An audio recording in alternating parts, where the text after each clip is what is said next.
What's this? Oh, you don't use it like this, but you know, when you cook pasta, you use it to. And what about this action? All right, in today's video, we are diving into the cooking world. Whether you're a foodie or a cook yourself, you are going to learn the most essential verbs and utensils that everyone must know. So stick around because you're going to learn daily vocabulary with the fun activities that I prepared for you. So, if you want to learn English fast, subscribe to my channel and let's get started. By the way, this is a calendar.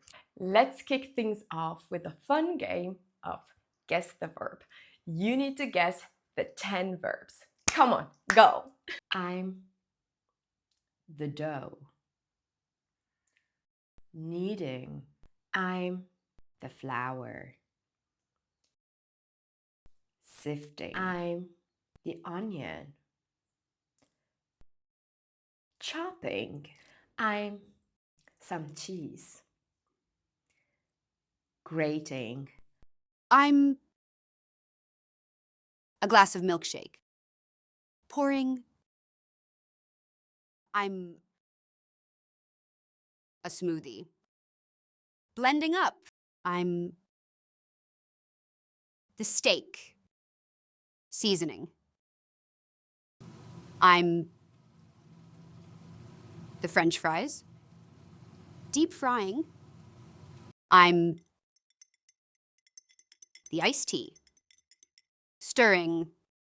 So, how well did you do? Comment your score below. And next, we are going to practice listening. So, first, you need to listen to this conversation between a mother and her son cooking together, and you need to fill in the blanks. Okay, sweetie, let's start with the flour. We need to measure out 3 cups. Got it, Mom. 3 cups of flour coming up. Great job. Now let's add a pinch of salt and a tablespoon of sugar for that perfect balance of flavors. Don't worry, I will replay it for you. Okay, sweetie, let's start with the flour. We need to measure out 3 cups. Got it, Mom. 3 cups of flour coming up. Great job. Now let's add a pinch of salt and a tablespoon of sugar for that perfect balance of flavors. Let's listen again and see if you got the correct answers. Okay, sweetie, let's start with the flour. We need to measure out 3 cups. Got it, Mom. 3 cups of flour coming up. Great job. Now let's add a pinch of salt and a tablespoon of sugar for that perfect balance of flavors. Let's continue. What's next? Now let's add the yeast mixture to the flour and start kneading the dough. I'll take over the kneading. Keep kneading until the dough is smooth and elastic. Then we'll let it rise until it doubles in size. I can't wait to see the final result. Your secret bread loaf recipe is truly special. It's a recipe that's been passed down for generations. I'm so happy to share it with you, my dear. Let's listen again and see if you got the correct answers. What's next? Now let's add the yeast mixture to the flour and start kneading the dough.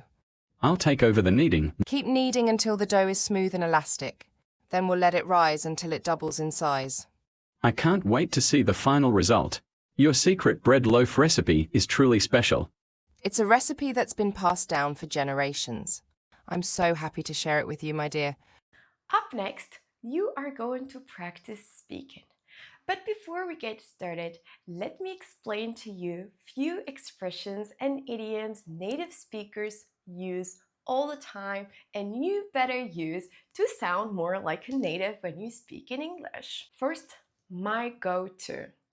This could be someone or something or even a place.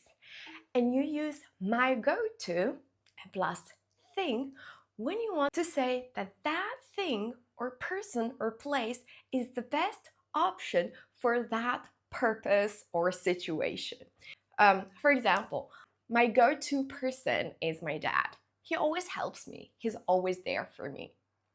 Next is comfort food.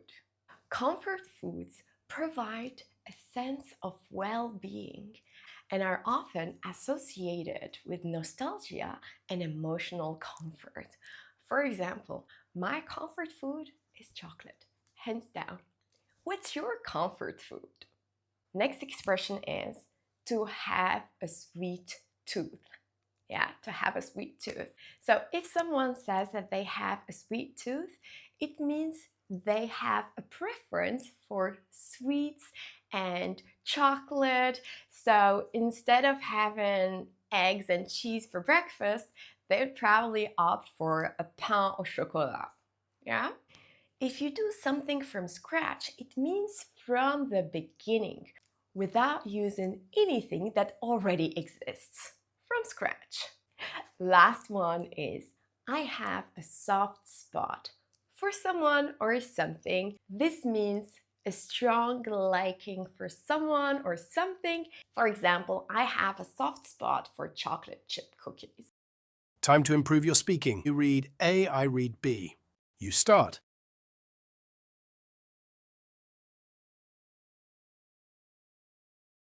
I love a good plate of spaghetti carbonara. How about you?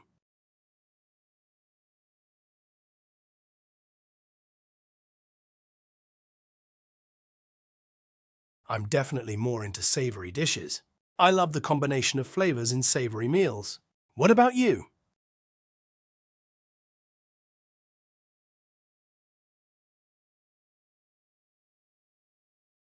Fortunately, I don't have any food allergies, but I try to eat vegetarian most of the time for health reasons. How about you?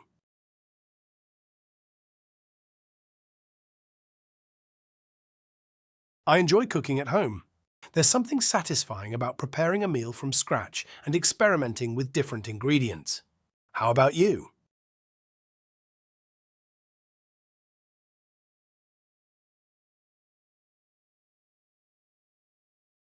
I'm a big fan of Mexican cuisine. The bold flavors and spices always excite my taste buds. How about you?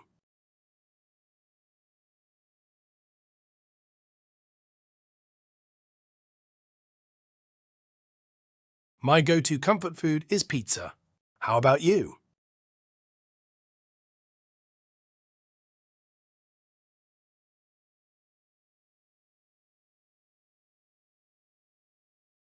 Thanks for watching today's video.